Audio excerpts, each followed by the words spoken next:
Sunday mini vlog.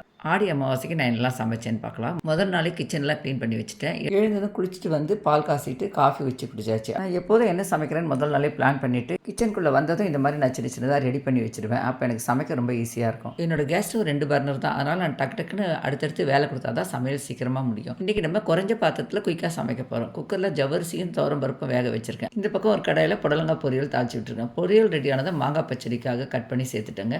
Cooker இறக்கிட்டு ஒரு கடாயில் வாழைக்காய் ஃப்ரை பண்ணியிருக்கேன். வேஸ்ட்லாம் இந்த மாதிரி போட்டு வச்சா நமக்கு ஈஸியாக இருக்கும். நான் இன்றைக்கி வாழைப்பூ வடை செய்ய போகிறேன். அதுக்காக அரைச்சிட்ருக்கேன். கடலைப்பருப்பு நல்லா கொரகொரப்பாக அரைச்சி எடுத்துட்டேன். மாங்காய் வெந்ததை வெல்லம் போட்டிருக்கேன். வாழைக்காய் ஃப்ரை பண்ணிவிட்டு அதே கடாயில் வெண்டைக்காய் சாம்பாருக்காக வதக்கிட்டுருக்கேங்க. மாங்காய் பச்சடி இறக்கிட்டு அந்த கடாயிலேயே பார்த்திங்கன்னா சாம்பாருக்கு காய் வேக வச்சுக்கிட்டு இருக்கேன்.